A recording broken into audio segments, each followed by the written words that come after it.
Je voyais des gens aussi que je connais sur la terre, de grandes célébrités, même de la musique chrétienne telle que profane. Alors, on attend de l'écouter la batouna bazozika. Mais qu'on remarque place moi ezaki lokola montagne.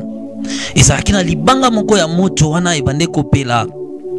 Babingi ngo béton de feu. Namoni a moko squelettique. Bafandisi ye likolo ya béton wana. Ndenge bafandisi likolo ya béton wana. Bagumba ye boy. Bazwa libanga mususu ya béton bachei awa likolo. Siko, qu'est-ce qui s'est passé avant de continuer? Bas sens spirituel, le Seigneur m'a dit ezali plus perfectionné que bas sens d'ambition ya mokili boy. Malgré batouana baza squelettique, malgré quoi bati que une femme ou un homme, mais ce qui simplement na monier et que azalaki mutoyo yo na mokili zaki na reconnaissance na ye directement koyeba que squelette wana ezali intel. Si kotango na moni amwana bagumba ye mutubo ba chel sous libanga musu ya béton ya moto likolo na ye. Azaki na guitare, azobeta guitare. Et tant azobeta guitare, par là maintenant que moi je reconnais que mutuana na mokili bande ko benga un grand maître. Bande ko benga un grand maître, c'est il fit un fameux musicien profane. Oh, asala banzembo belé na monde yemba ba musique belé asala tellement ba chant pe abimisa bato e belé ya ba génération alors tant on a moni wana directement na reconnaître ye que ezalaki un tel tant on a moni abi Seigneur mais ezali un tel albi oui ezali bien aimé qu'est-ce que je n'a remarqué que pas na ye tant abane ko lela ye alelaka abetaka guitare na guitare wana abetaka alelaka azoyemba ye kolela nezaka koyemba ndenga azobeta guitare wana azolela na nzembo soit ezali nzembo ya mokili azoyemba banzembo soit banzembo ngoteka azoyemba na iko reconnaître que ezali ba chanson profane oyo pe toyokaka na mokili et pas ba musicien actuel.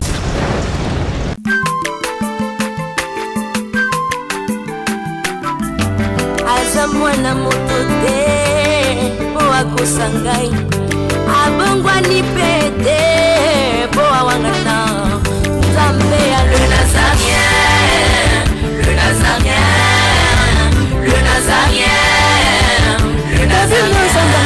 bana kitoko koma mokondima atako babakolaki mafuta na mosakolima lelo ya yobolingo bateli le Nazareth lipamboli oyo mona na katembeni mama kandelobi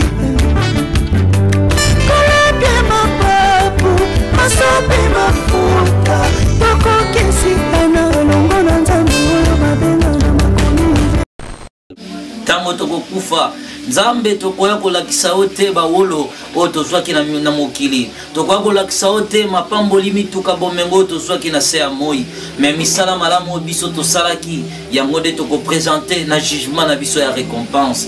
Éternel Dieu de grâce, nous te demandons que le Saint-Esprit aille accompagner biso Seigneur, et tu sais comment tolingi okolo Yesu à travers malobo tokobimisa ezala biso te o tokanisite mais o molimo mo santo akide biso. Amen. Voilà, merci bien-aimé dans le Seigneur. Je pense que tozalaki nakati ya continuité tosukaki mbala sima ete et comment ki tango ya musicien chrétien otolobaki azalaka chantre monene ayembelaka Nzambe abimisaka banzembo ebele bon tango comment ki na tourna ye asalaki résistance akoke ko croire talobi aza muto Nzambe asalelaki Nzambe na mokili ko se retrouver na esika wana te. C'est comme ça que démon wana Michael otoilobelaki mbala sima démon Michael akoza sikoyo cédé na ye akotia na télévision de condamnation oyo ezali ko exprimer mabe nyonso oyo ye asalaki na se ya moi. Alors mabe na nyonso asalaki na se ya moi tango ezalaki exposé alors moya résister lisusu ezalaki te. C'est comme ça que démon Michael akopesa ordre na ba lézard sauvage bakende ko soyer tango ba bandi ko soyer ndena lolenge wana akopesa ordre babwaka dans la fosse.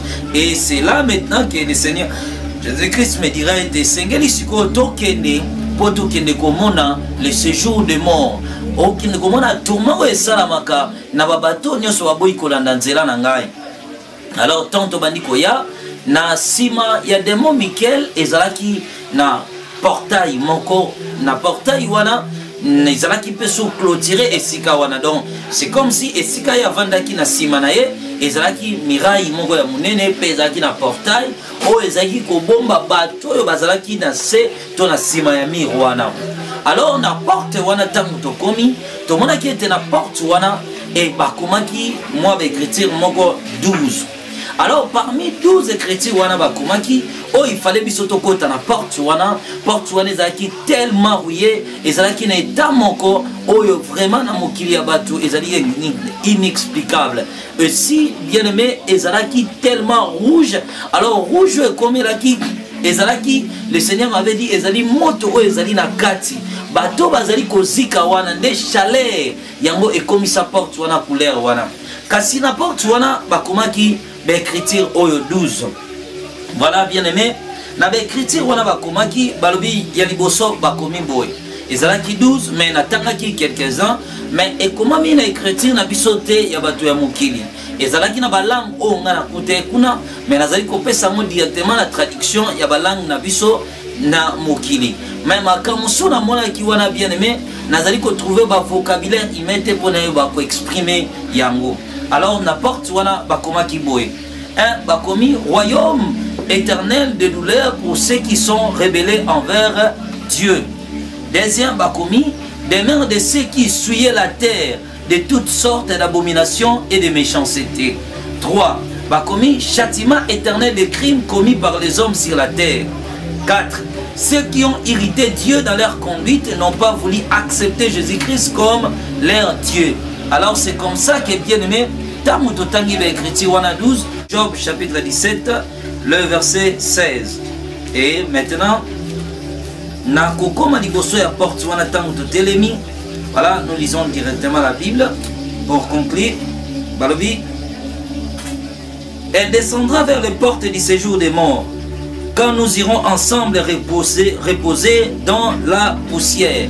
Et bien aimé, na tangu wana sikoyo, le Seigneur me dira, wana ezali porte ya séjour de mort, o esengeli to sala accès na biso esengeli tokota.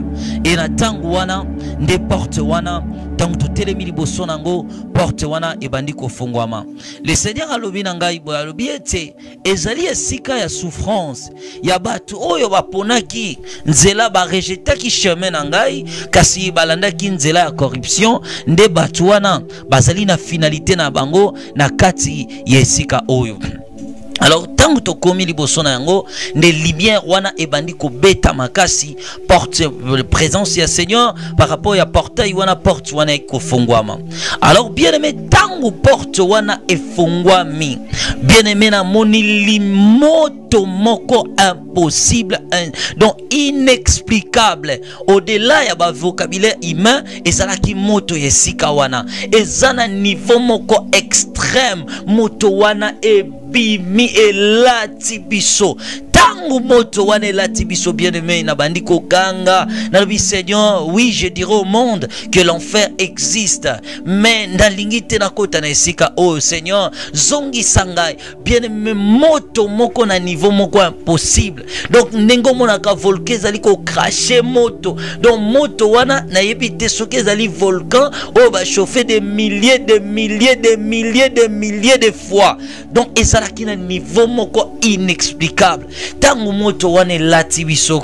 Le Seigneur me dit alors bien je suis le feu dévorant ezali na intérêt na yo ya komona makambo yo ndalingi ete bato mokili bazala au courant que esika o existaka afin que comme le nombre ya bato bazali kobunga ezali ebele ke bato bazali kobika mais à travers oyo nalingi ete nombre ya bato bazali kobunga ekoma mukie ke ya bato bazali kobika. Et c'est comme ça que moi je criais. Alors, natika qui tellement attaché tout près du Seigneur. Alors, namandi kololela nabi Seigneur, nakoebi sabata mokili, kesika o ezali Seigneur, nakokota na esika ote, nakokota na esika ote. Alors c'est comme ça sikoyo tobande kokita, tobandi kokita. Siko kuna séjour de mort ezali lolingeni. ndenge awa na mokili kozala tant soza likola immeuble ozo kita na ba niveau ndenge pe kuna ezali. Donc soki bolongo la place po bokende place wana ezali niveau bouti na niveau bokiti su na niveau assez. Donc ba prison wana ezali ko kita. Et c'est comme ça maintenant que biso siko to bande ko kita au milieu de feu wana to bandi ko kota na kati na ngo tozo kita. Bon e bande ko kamu isangai lo lenge ni moto wana ezali ko ziki sangai te. Alors je me souviens que le Seigneur a dit que le feu dévorant. Et c'est ainsi, bien aimé, que Nazaraki tellement tout près du Seigneur. Non, Ezalaki sika moko on a existence ya bato na nutomona makambo wana te. Alors bien aimé, to bande kokota na kati ya moto wana. Tangu to bandi kokota na moto wana, to bandi kokita, to bandi kokita. Ndenge bien aimé, soki ozotala documentaire, ndenge ba filma ka volcan likolo, ozomona ndenge ezalaka rouge na kati moto na se, ndenge biso sikoto bande komona place wana. Alors mene sika wana la seule différence c'est allé eza na espace vide. Donc kuna atmosphère nyonso eza moto na moto. Alors tango siko biso to bandi ko kita na ba demo mususu ba demo wana bango ba uti siko na sekuna na moto bango ba bande ko mata bazaki na ba arme nyonso oyo ezalaki bepesamelaki bango pour aller torturer les habitants de la terre. Bazaki na ba lance, bazaki na ba javelot, bazaki na ba instrument nyonso ya torture oyo ba tuzoki mission pour ete ba kende siko na mokili.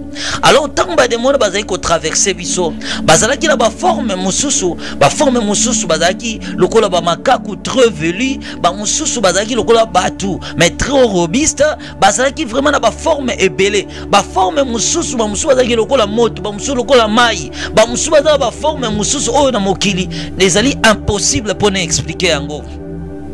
Ba demo wana na maboko na bango bazalaki na ba liste basimba ba liste moko na maboko bazali komata.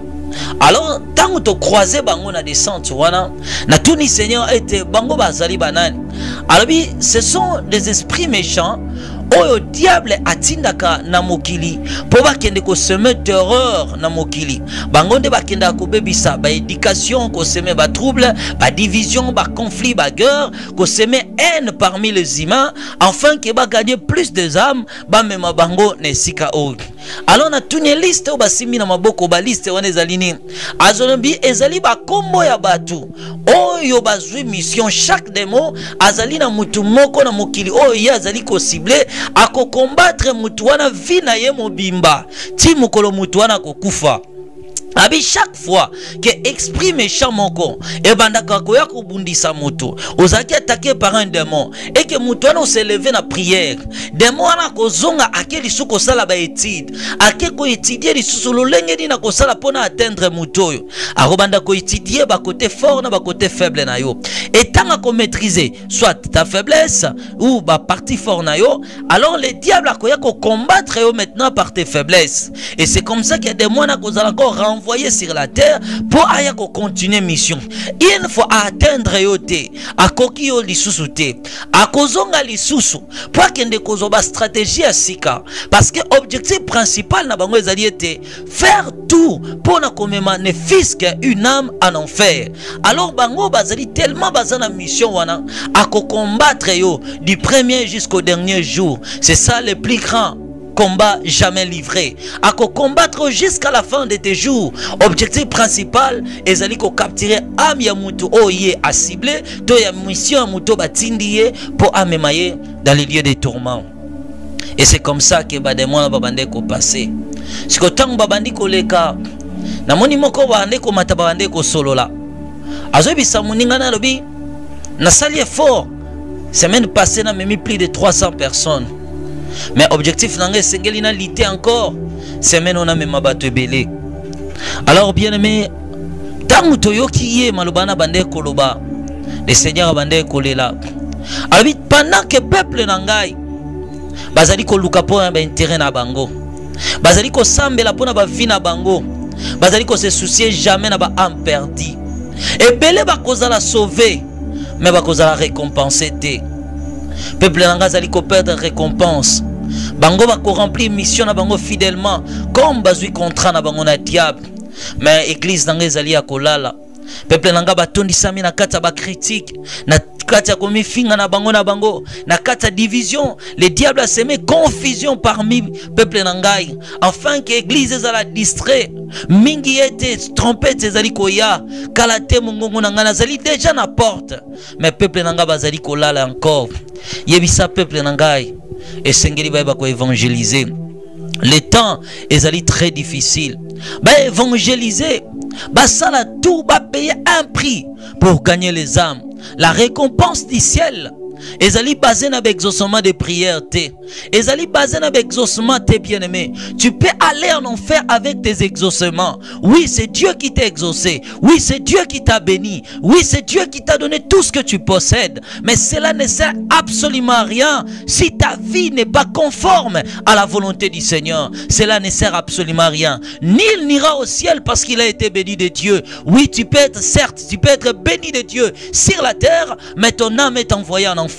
Le seul moyen pour nous d'éviter ce lieu de tourment, c'est de faire la volonté de Dieu et de vivre dans la sainteté, la pleine sainteté intérieure et extérieure. Et sur ces paroles, bien-aimés, que biso sikoto bande ko continuer descente na biso dans ce lieu de tourment.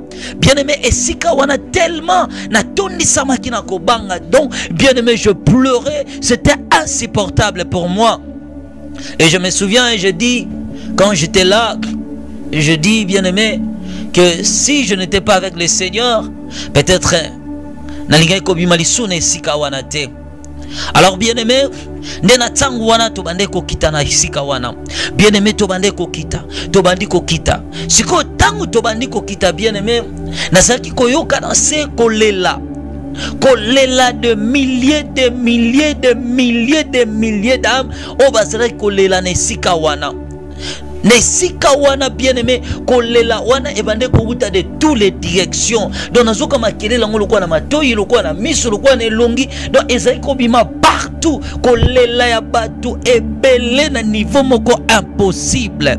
Bien-aimé, nazali koyoka tellement makelele. Kolela wana na yebi ndenge ko identifier mungongo ya nanite, ya nanite, ya nanite. Alors, tangu tobandi ko kita, to komi siko na se, et sika to koma ki bien-aimé, ezaki mer de lave.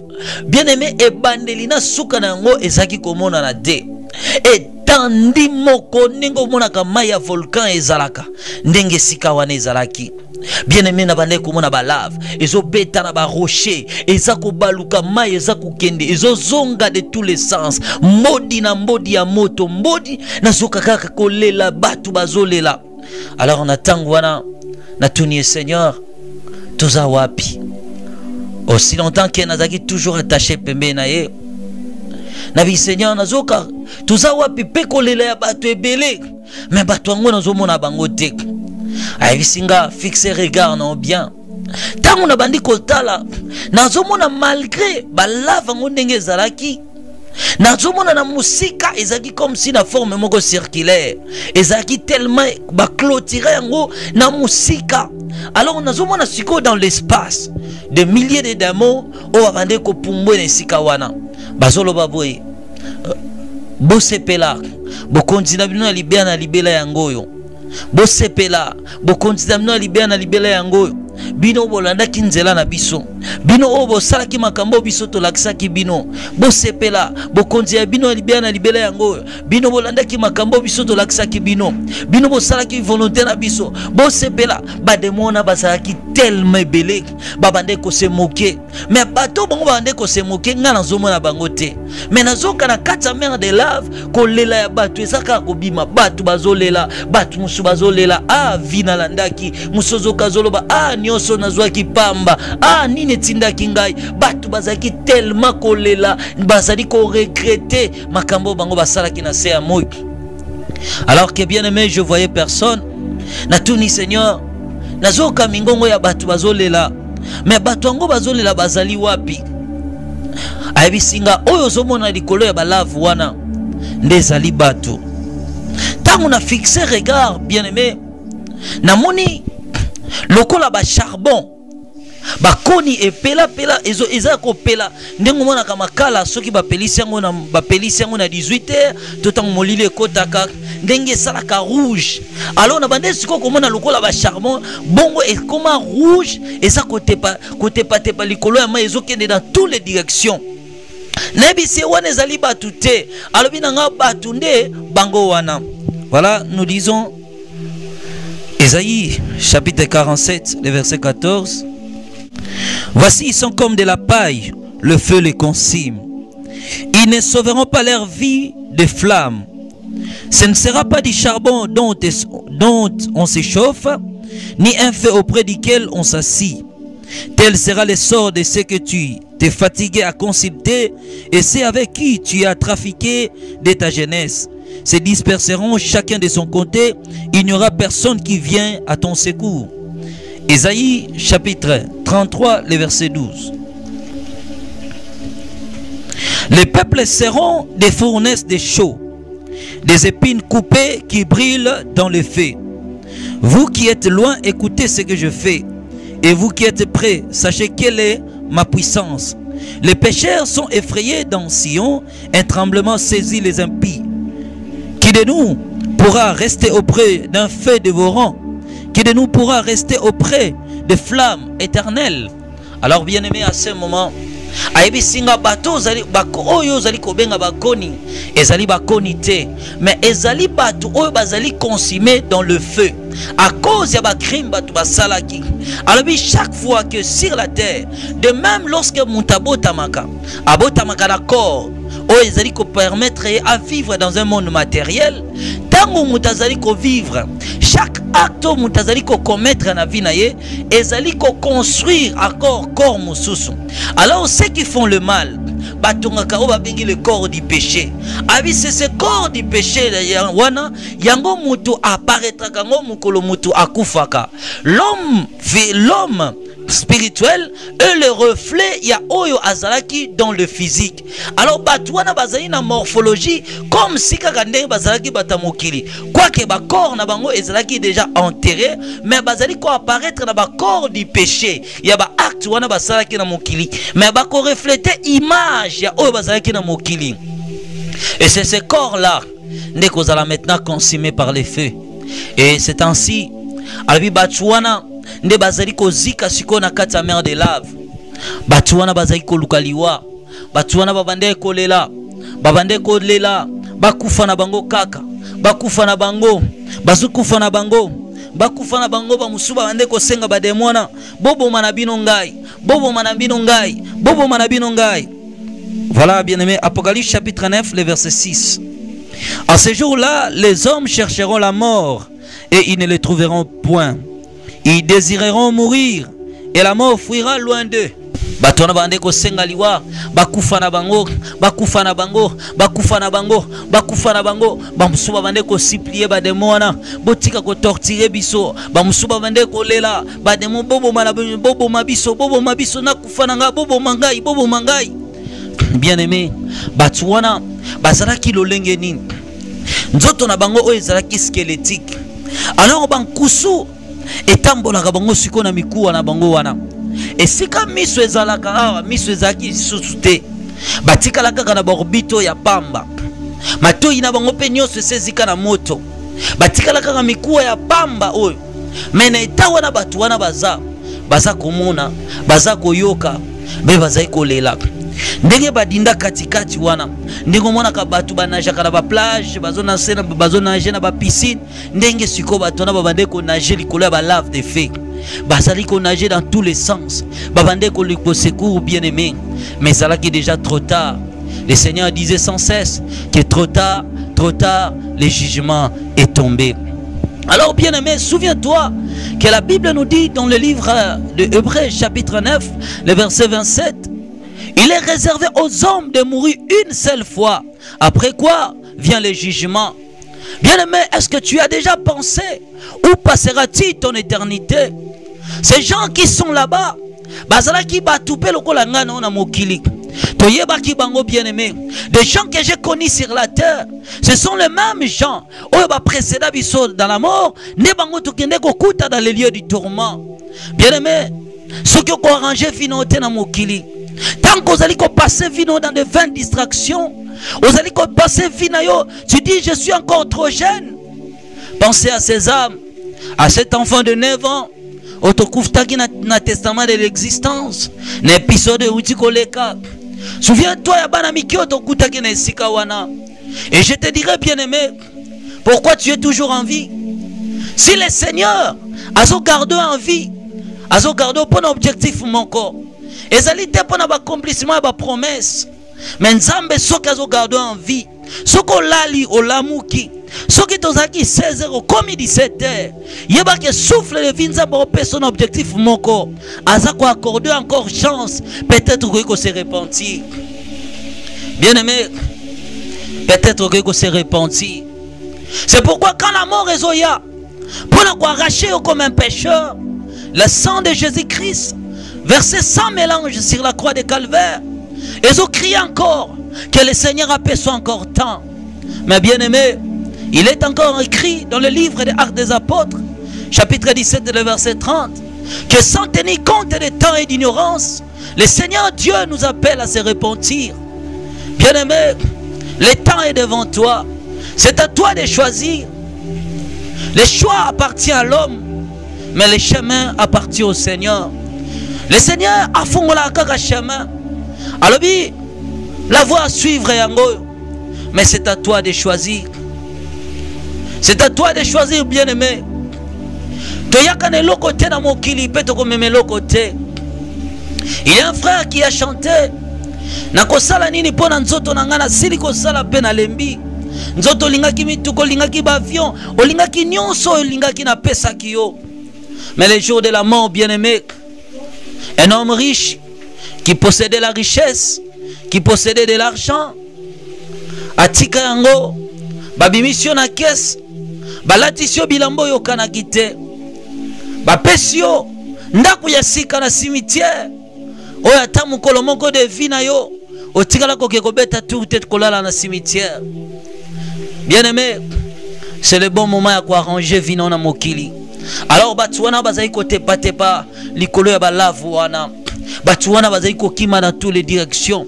Bademo bande ko se moke na bango. Et le Seigneur me dit, alabi soki bato bazali na sika oyo ezali volonté na ngai te. Soki bato ba eko se retrouver na siko ezali mokano na ngai te. Na sopa ki makila na nga pona bango. Na sala ki onyoso ezaki essentiel. Mais bato ba boya ki ko accepter ngai.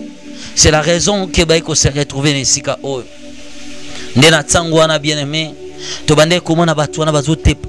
Likola mer de lave, bazo sengo sekou. Baza kolela. Ba musu bazo luka liwa. Ndenge to telema ki bien aimé. Na vaste étendue wana tubandi koyoka lokito moko na musika tuzoka lokito wana ezolela mbala moko batu wana bazaki na kata lafu wana batu wana bagangi ezoya tokima bakoma bandiko kima bakoma kitina mir kote zaki lokola forme ba clôtura yango bakomi wana place robata mezalité batu wana badindi lisusu na kata balave babandiko dinda na spectacle wana bademo babandeko seka bango.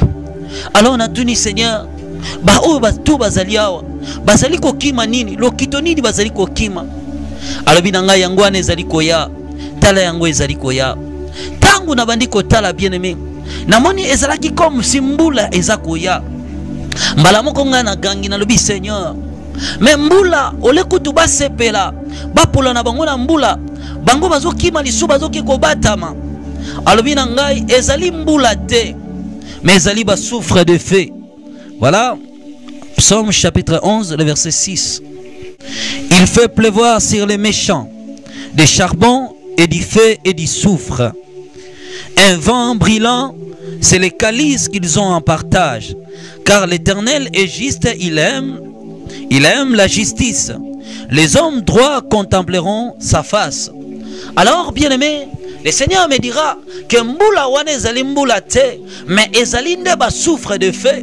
Ndenge psoma lobi na biso ete asopaka likolo ya bato mabe ba souffre ba charbon de feu.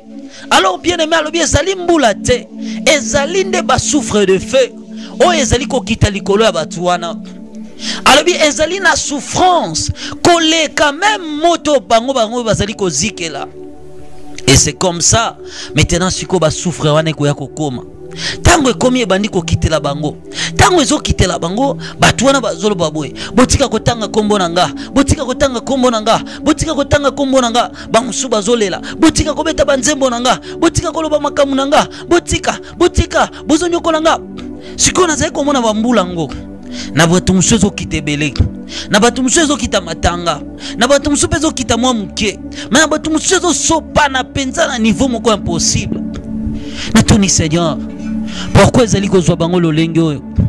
Le Seigneur me dit, aliba souffre wana, o ezali ko bakisa torti ya batu wana, ezali ba acte o batu wana basalaki na mokili. Soki mutu wana salaki bolamu na mokili, eke malgré bolamu na ya salaki andimela kinga ite, parce que les bonnes œuvres ne conduisent pas au ciel. Et kandimela kinga ite bolamu ya salaki na mokili awa ekobanda suko ya kosopa na likolo na ye. Soki pa salaki mabe, soki kaka bato mokili bazotanga kombo na ye pona likambo moko, maloba ya batu wana eyaka na esika o transformé comme moto ezokita lisu likolo na ye. Alobi bapengaka yango les faits qui viennent de la terre. Nde yango wana lokola batamokili bazotanga bakombo na bango, bazobeta masolo na bango, yango wana awa torture na bango ezali ko se multiplier. Et c'est comme ça qu'il m'a dit comment na balave wana ba souffre de feu et bande ko quitter la bango batu wana bazoloba botika kotanga kombo na ngai, botika kobeta masolo na ngai, botika kotanga kombo na ngai, botika kobeta masolo na ngai, botika kotanga kombo na ngai. Bien aimé, c'est comme ça na bande ko mona ezo quitter la bango bangusu ba bande ko finga akoma zo finga zoloba ba insulte na batamokili. Pourquoi bozoloba kombo na ngai? Pourquoi bozobeta banzembo na ngai? Pourquoi bozoloba kombo na ngai? Et c'est là maintenant, bien aimé, que naki ko retrouver ba célébrité et belé auto et bakina mokili bazala ki pene sikawana. Je vis aussi un homme au bachela férié namboka na je vis cet homme na kati na sikawana abande kolela namboka moko X abande kolela ete balongola férié na kombo na ye. Tango nyonso le Seigneur me dit ete mboka wana ba observa ka férié pona ye. Nombre d'habitants bazana mboka wana mutu na mutatinde la kaye lokola ba goutte de tourment na ye. Lokola ya kufi azali kozwa hommage na mokili. Nde zali ko baksa sous châtiment de tourment na ye dans cet endroit. Alors bien aimé, nabade ko mona ya zekolela abande ko senga balongola kombo na ye. Spectacle wana ezaki insupportable, bien aimé. Spectacle wana ezaki tellement insupportable. Bien aimé, je regardais ces âmes. Nazalaki tellement na pitié, yaba âme nyonso nazalaki komona. Bango nyonso bande komona bande ko supplier toujours. Seigneur bimisata oyo. Yesu longola ta oyo. Seigneur bimisata oyo. Pe batu wana bazalaki na kati balave. Babande ko supplier Seigneur. Yesu retirenga.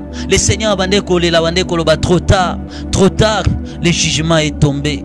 Trop tard, le jugement est tombé. Et c'est comme ça que je regardais. Ne komona ba musicien profane et belé otozaki na bona mboka na biso. Ne komona ba musicien chrétien belé oto ebaki na mboka na biso bazalaki pene esika wana bango pe babande kolela bande kosenga na bata mokili batika kobeta banzembo na bango batika kotanga bakombo na bango tango nyonso mokili bazotanga kombo na bango bazali kobakisela bango lisusu souffrance na kati na esika wana.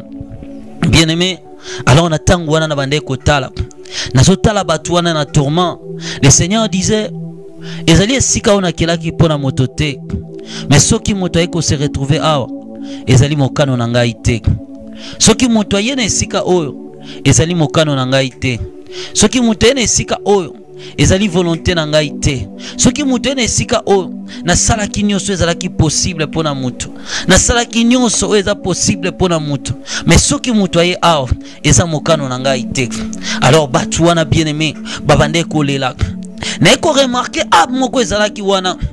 Siko na eta wana batu wana bazalaki okoyeba kaka za mwasi mobali mwana muke kaka na eleleli neleleli na mungongo koyeba ke o aza mwasi o aza mobali parce que bazalaki bango nyonso squelettique pe bazalaki tellement couvert de verre à tel point que ba verre wana bakufaka te bazikaka te kaka mutu ndazali destiné na souffrance pe na tourment esika wana. Alors na tangu wana mbona tubandi koyoka mungongo bande kolela ezaki mungongo ya mwana muke bon ya bande ko semble comme si ayene esika wana sika parce que misuni na ye ezaki no ya kokangama na nzoto na ye siko bande ko luka arreteni nzoto na ye azika te azolela beauté na ye azolela kitoko azaki nango na mokili azoloba mama tika kolela ngai mama tika kolela ngai mama tika kolela ngai na tuni Seigneur bongo ya salinini alobi à peine en 3e jour na yango uti ko kufa na mokili azalaki tellement mwana moko bolamu alingaki bitinda pa ya mama na ye eloko nyonso bakotinda ye asalaka autaka classe 17h aza déjà na ndako soka kitura tongo kaka ndenge babimi 12h30 13h yesa komi na ndako abimaka te alexaka tangu ne na kotanga tangu ne nyonso na chambre. Oh, malgré ye vie wana zalaki na yango, malgré ba parents ne ba mona ke azonga ka temps na tour poko ye wana 17h30 aza na ndako na tour tongo 12h30 13h aza na ndako mais mwana wana epai na bango azaki na bizaleli malamu mais soki abimi libanda azaki kobima na ba papa mikolo na ba responsable vine ya kindumba asala yango kaka na bleu blanc na ye wana vine ya mabe asala yango kaka na temps ya cours kaka oya kendela ka classe bebi ke mona kendaki classe kaka yenda profita ka sali banzela na ye. Alors maintenant batu wana siko bazai kolela bazolela bazosenga bata mokili batika kotanga bakombo na bango. C'est comme ça maintenant que je voyais des gens aussi que je connais sur la terre, de grandes célébrités, même de la musique chrétienne telle que profane. Alors on attend tout l'écouter la batouna bazozika. N'eko remarqué place moi ezaki loko la montagne. Ezaki na libanga moko ya moto wana ebande kopela. Babingi yango béton de feu. Namoni moko squelettique.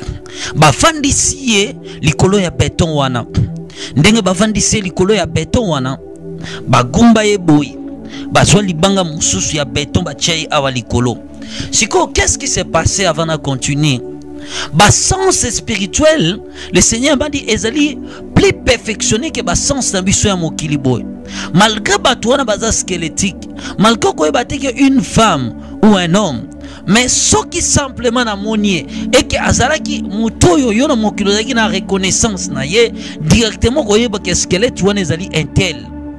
Siko tangu na moni mwana bagumba ye mutubo e bachel sou libanga musu ya béton ya moto likolo na ye azaki na guitare azobeta guitare et tangu azobeta guitare par là maintenant que moi je reconnais que mutu wana na mokili bande ko benga un grand maître c'est il fit un fameux musicien profane oya sala banzembo belé na monde yemba ba musique belé asala tellement ba chant pe abimisa bato ebelé ya ba génération azali vraiment père par rapport à la musique. Alors tangu na moni wana directement na reconnaître ye que ezalaki un tel tangu na moni ya Seigneur mais ezali un tel albi oui ezali ye. Bien aimé, qu'est-ce que je n'ai remarqué que pas naïe? Tanga bande kolela. Ye alelaka abetaka guitare. Na guitare wana abetaka alelaka azoyemba. Ye kolela nezaka koyemba. Ndenga azobeta guitare wana azolela na nzembo. Soit ezali nzembo ya mokili. Azoyemba banzembo. Soit banzembo ngotenga azoyemba. Naiko reconnaître que ezali ba chanson profane oyo pe toyoka na mokili et pas ba musicien actuel. Pe banzembo muso bande ko bimisa wana na bandi siku koyoka parti muso bandi koyemba abandi koyemba ba chanson oyo biso bengaka ba chanson chrétienne. Siko ba chanson chrétienne wana abande koyemba à la fois banzembo ya mokili à la fois banzembo ya nzambe. Siko, je fus tellement étonné na comment ye neta wana pe nesika wana azolela mais azoyemba musique nzambe pe musique ya mokili. Alors on a dit Seigneur mais wana ezali grand maître alobi sisi ezali ye azalaki amoko le plus précieux pas ya diable mais de nature napesaka ye don ya musique pour ayembela ngai mais le diable l'a courtisé amemi na royaume na ye akei ko servir musique ya mokili alors tellement azalaki na don wana naturel na kati na ye diable a profitaki na yango po utiliser yango makasi le diable apesi ye mbongo apesi ye nyonso alors lokola moto azali toujours na limite na ye azalaki na puissance oyo ba musicien belé na mokili baza na yango te nga na ntango wana nabandi korapele Seigneur me na mokili toza na bamisien makasi bazali nga siko nabandi kotanga ba Michael Jackson nabandi kotanga bamisien minene oyo bazalaki na mokili oyo bazalaki mpe puissant oyo bayembaka mpe makasi oyo bapata monde. Mais le Seigneur me dira ceci, ce qui m'a choqué, alobi ete ye azali Seigneur ya bamisien nyonso ya mokili ete uta mokili kokende liboso akotika le diable akotika la kozo mutu atikala koza na niveau lokola mutu wana te ni même na spiritualité na ye. Alors lorsque yakufaki et que son âme ezalaki envoyé directement awa na séjour des morts yango wana l'ennemi avandisa ye likolo libanga wana po ete a continuer kolela ya kozika ayembaka banzembo pour le diable a continué ko séduire mokili na nzela banzembo. Yebisa peuple na ngai te mingi bakomona elongi na ngai te a cause ya banzembo bazali koyemba. Banzembo ebelo bayembaka eutaka ya ngai te ezali banzembo ezali kouta na mokili oyo. Siko ndenge azali kozika nalobi Seigneur pourquoi azali koyemba banzembo nzambe alobi ezali banzembo na ngai te miziki ebele batu bazali koyemba ezali ya ngai te ngai na mboka na bino nayebi kaka ale moloto nde ayembelaki ngai nde ayembaki inspiration na ngai me mingi bazali koyemba banzembo oyo utaki epai na ngai te banzembo wana bazali koyemba ezali pona kosuye ba ami ya bato ebele bakokota bokonzi na ngai te à cause de la musique. Les âmes souillées n'hériteront point mon royaume.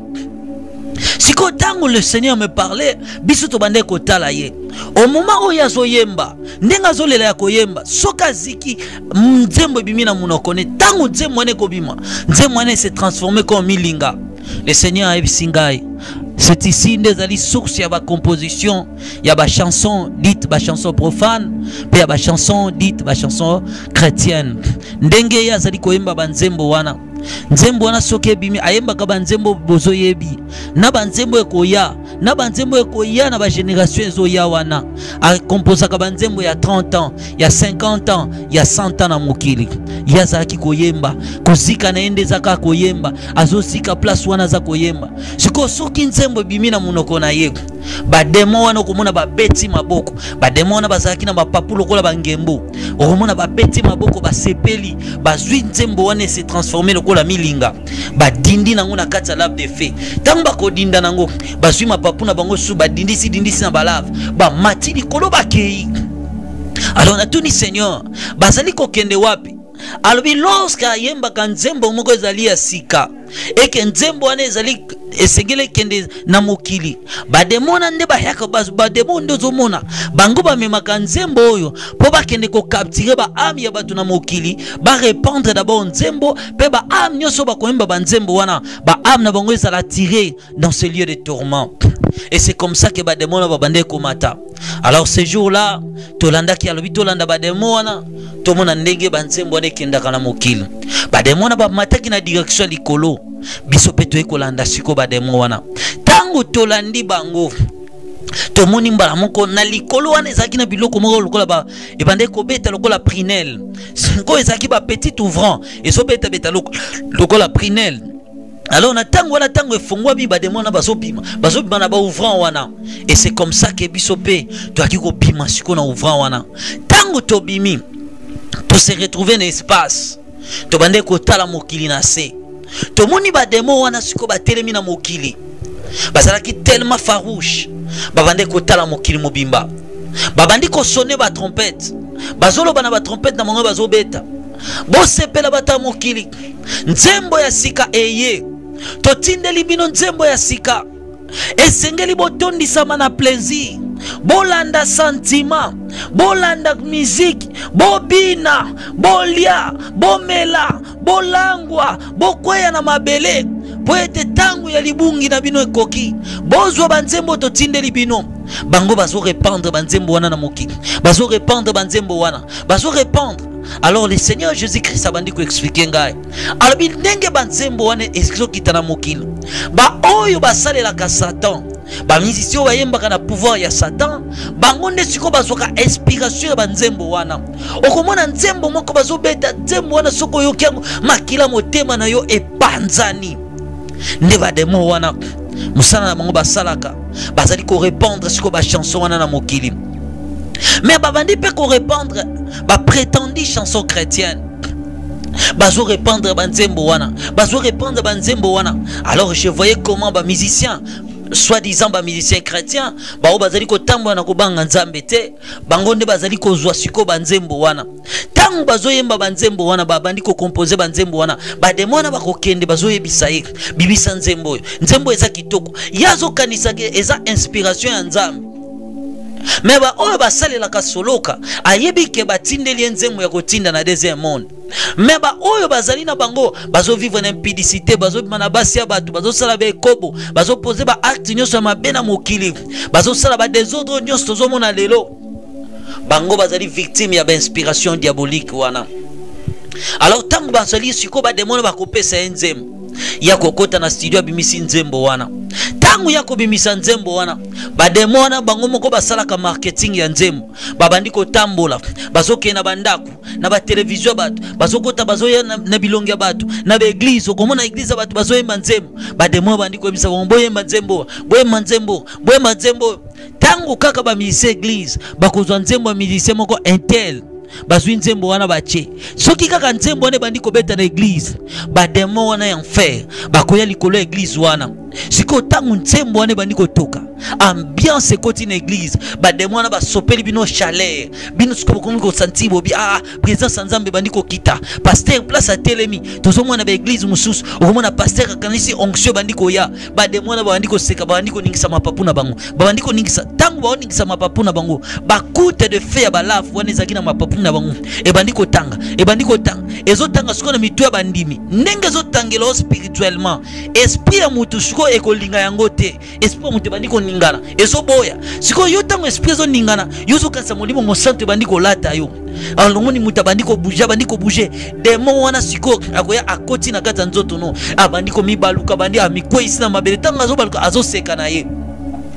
Pasteur kuna bandi ko bela bima yo demo omona pa bandi ko lobanga tata mwasi na ye nga mama leki ne soki ba demo batalani bango na bango bato bango ba procéder ba bandi ko seka kia nga mama leki na ye nga tata mwasi na ye ale pasteur bandi ko tinda moto bima musique wana nezali ko attirer ba présence ya ba force maléfique. Siko banzembo ne bande ko sala ndenge nini na batu nyonso bazali victime tangu bazali ko yemona église na bango banzembo ezali inspiré par le diable et bandi ko pasola bilamba ya bosanto parce que moyenge bene nyonso ya nzambe Yesu alobi nanga azala esprit nezaka toujours revêti na robe moko ya pembe. Attention olala kolota kandoto lati mini jeep olala koloti ndoto zotambola bolumbu olala kandoto zolota ndoto zana kata zamba ezola kisake bonzambe na kati no ezali te. Alors on attend wana batu wana balati siko ba robe na bango pembe à cause ya ba chanson inspirée du diable. Tangu yo zali koyemba ngo ebandi ko pasola elamba no pembe ebandi ko pasola bo santu na yo bademona bandi ko longola yo elamba babandi ko beta marque na bango na elongi bazobeta batu ba marque pona kolaksa appartenance na yo au diable parce que vous allez rendre adoration pour le diable. Le Seigneur alobi na ngai boy alobi la force vive du diable ezali ko se cacher dans l'ignorance. Satan lingi mokili ba adorer ba kumisa ye mais batu ba ye bateke bazali ko adorer le diable et bato ba adoraka Satan bazali bazali conscient bazali peu nombreux que ba bazali ba adorateur par ignorance nde batu wana bazali victime ya ba adoration satanique oya mona kaka nzembo sepeli singa na yemba nanga nzembo nzembo nzambe tangu na sambela nzembo ekochanga na présence nzambe. Le Seigneur alobi nanga to continuer visite. C'est comme ça que to bande okena bandako batu. Donc moni mutu mususu avai na ndako tango acheka ka télévision ba demona ba apparaître na télévision bandi ko ebise landa nzembo tango yoko banda ko landa nzembo la bandi ko sepela nzembo nzambe zobeta ba demo ba koti na kati ndako ba tie nyonso ba ko kocha ba ko attirer ba esprit à séduction ba mari de nuit ba femme de nuit ba envoûtement pauvreté sécheresse ba memi na kati ya vie ya batu wana bakoya. Pourquoi? Parce que bato nyonso bazoyemba banzembo o ezali ya mabe par rapport ya ba musicien chrétien. Tant toko koma na paradis toko mona ki toko parler lisusu na Lola Leonardo o banzembo ne peza ko beta na paradis toko mona banzembo ebele babiloko ba mama na Yerusalema toko mona banzembo ya ba Carlito, mais mingi ya ba musicien o d'abord en fait ezalaki kaka le moloto ba musicien belé. Tango batu bazali koyemba banzembo na bango ba demonde bakota kasuko na bandako ya batu ezali pareil na ba o bazali koyemba banzembo ya mokili ba demona bayaka ko dépouiller ba vie ya batu bakomemela batu ba esprit séducteur banda ba mari de nuit basila kate. Pourquoi? Ba esprit wana nde bayaka suko ko kangama ba demona objectif na bango ezali ba chao apprenti du diable ba chao kaka marque na bango bachao kaka lembo na bango soki kako yembi nzembo na bango bazwi caché wana babeti yo na elongi soki kako yembi nzembo na bango bazwi caché wana babeti yo na elongi soki kako yembi nzembo na bango bazwi caché wana babeti yo elaki c'était appartenance na yo ezali bona pa ya satana. Et c'est comme ça que le Seigneur me dira batebele bakozala surpris après liwana bango abande komona za chrétien azali ko salela ngai abande ko sambela abande ko sakola abande ko teya azali ko kamba ba église, mais mutu wana se retrouver na perdition à cause ya âme na ezala ki suye na ba fausse chanson o ya bande ko yema na mukili. Et c'est comme ça, bien-aimé, que je regardais les spectacles. Comment ces démons allaient dans des églises, dans des maisons, dans des téléphones pour envoûter les gens. Et je ne dis pas par là que Batonio Sobakweyaka dans l'église bazalaka toujours envoûté par ces démons. Oui, la puissance de Dieu existe, l'onction de la délivrance existe, mais ne confondez pas les choses. Je parle que des chansons inspirées par les diables. Et c'est comme ça que ces âmes s'est retrouvées. Ba âme ya batu ezali suye, ba vie ya batu ezali dépouillée, et ba chanson wana ezali inspirée par les diables a pour objectif aussi ya ko arracher ba étoile ya batu, ba yibaka ba pourcentage ya ba bénédiction ya vie ya batu. C'est pourquoi ces gens élevés batikalaka toujours élevé, batikalaka toujours na ba position na bango, même si bazo commettre mabe ba bio batu nyonso bazo mona kelikambo eza mabe, mais batu wana batikala kokweya te. Ce sont toujours des pauvres au balanda kabango ne bazaka toujours victimes. Chaque fois que yo zo koyemba banzembo wana âme na yo esprit na yo ba chance à vie na yo ezokende kofuta paku et pas inaye yako koma de plus en plus riche, yoko za de plus en plus esclave.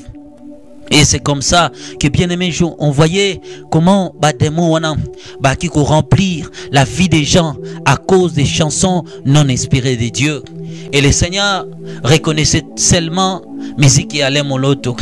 Et tu es qu'aucune église moko namboka na biso quelque part. Tangu tokomi, le Seigneur me dit, regarde au monandenge phénomène angwe salamaka. Dans cette église, mabande ko emba manzembo ale moloto. Tangu bazoemba banzembo ya papa Alain nazomona ba ami ya batu na kati église makila Yesu zo sopanela bango batu wana bazo sokwama ba ange bazo latisa bango bilamba ya pembe.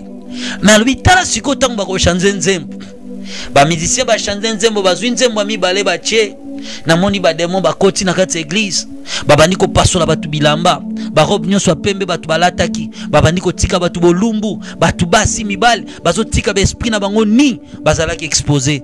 Apocalypse chapitre 16. Et le Seigneur dit que ba chansons non inspirées de Dieu ne verront jamais sa face. Apocalypse chapitre 16, le verset 15. Voici, je viens comme un voleur. Et reste celui qui veille et qui garde ses vêtements, afin qu'il ne marche pas ni et qu'on ne voit pas sa honte.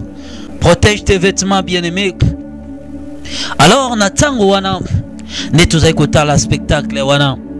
Le Seigneur me parlait, il me dit Bansembo ya yebi ezali ale mon lot. Ba chanson église de réveil et bandeli. Ba chanson ya ba protestant. Ainsi que Bandeko Moussousou na otanga kombo na bango na témoignage à paradis, mais ici c'est d'abord l'enfer. Alors bien aimé na tango wana ne totala ki spectacle wana nazalaki tellement choqué, tellement déçu na komona ignorance o ezali ko combler ba pensée na biso bato ya mokili. Et j'ai compris par là que la parole de Dieu avait raison, que mon peuple périt faute de connaissances.